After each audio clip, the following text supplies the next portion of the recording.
Yo, what's up mga lods? Our video for today, nanguha ulit ako ng tamilok pamain sa igat. Medyo tinanghali na tayo ng gising kaya kaunti na lang ang nakuha natin. Yan o. Tama-tama lang to, mga to.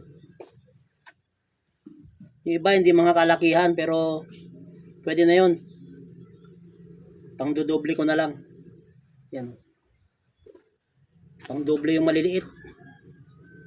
Mga alanganing size.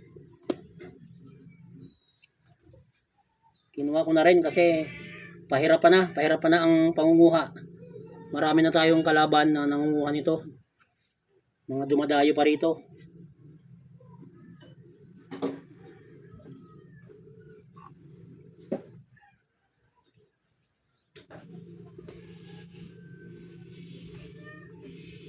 Meron pa naman, may nakukuha pa naman kaya lang madalang na yung madalang na.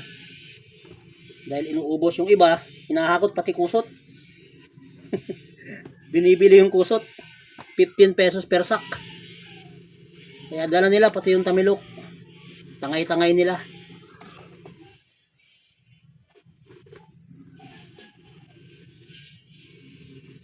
Kasabay nun, nag-exercise na rin ako.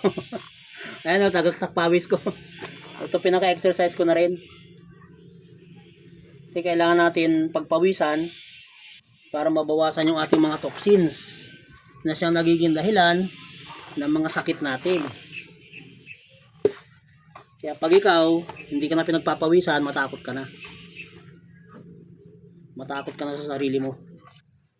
Dapat pinapawisan ka lagi. Pag wala ng pawis na lumalabas sa katawan mo, sinyalis na yun na marami ka ng iniipong sakit.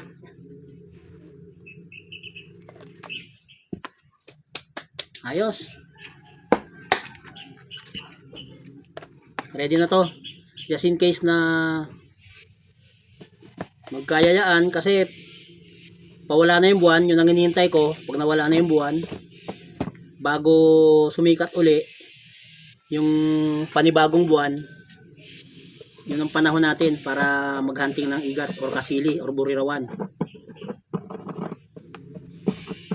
Kasi sa mga panahon na yun, doon naglalabasan yung mga mamaw na igat.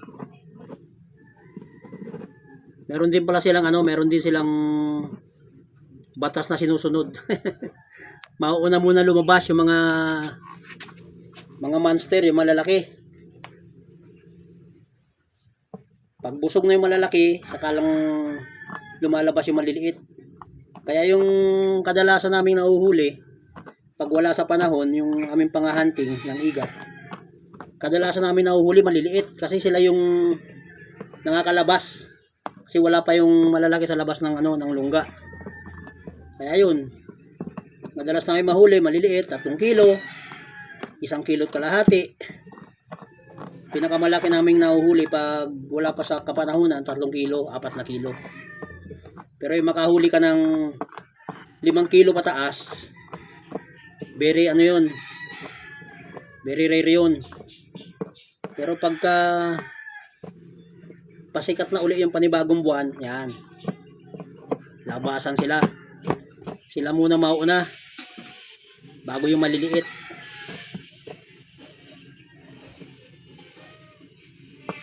Natutunan ko rin lang yan doon sa aking idol na magaling manghuli ng igat. Talagang tested na niya yan, yung pattern na yan.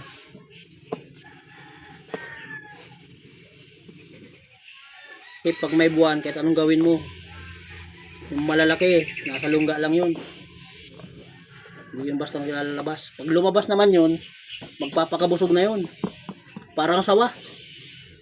Kakain ng kakain yun hanggang mabusog siya, tapos magtatago na sa lungga yun. Lalabas na naman siya after 1 month bago sumikat uli ang buwan, bago mag full moon. Lalabas na naman siya. Ganun pala ang behavior ng igat. Kaya yun ang sinusundan namin. Kaya palibasa, di pa naman ako marunong mamingwit noon. Nung nakahuli ako dun sa busak. Di pa ako masyadong marunong noon. Kumbaga, newbie pa lang ako sa pagkahanting ng igat ng kasili, ng burirawan. Pero natsambahan ko yung mamaw. 8.9 kilos. Kasi yung petsa noon, October 10, 2022. Na-timingan ko siya. Papasikat pa lang yung buwan nun. Pa-full moon pa lang. Nagkataon naman, gumagala siya. Nakita niyo yung pain ko, yun. Pagkapain niya, swak siya sa bulsa. Kasi doon pa lang sa area, doon pa lang sa lugar, binayaran na. Binili po yun, binili. Kaya, na-feature din ako sa Born to be Wild dahil doon, sa huli ko na yun. In-upload ko sa YouTube, in-upload ko sa Facebook, nakita ng Born to be Wild. Kinontak nila ako.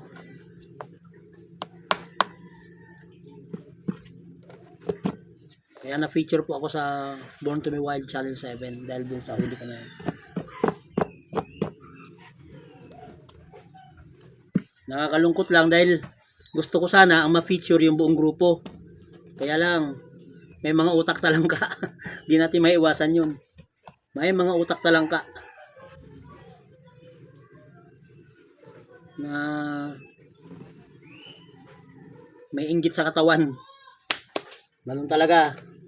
Pag ang inggit sa katawan ng umiral. Diyan namatay si Diyan namatay si Abel dahil sa inggit. Namatay si Abel diyan. Nainggit sa kanya si Cain. Kaya delikado po ang inggit. Huwag nating panatilihin sa katawan natin ang inggit. Masarap yung naglilibang tayo pag may libreng oras, mamingwit. Dapat mga matured na tayo, wala na dapat sa atin yung mga ganun. Mga inggit. Maging masaya na lang tayo sa kung ano ginagawa natin. Importante wala tayong napipirwisyon tao. So yun lang guys. Thank you for watching. Salamat.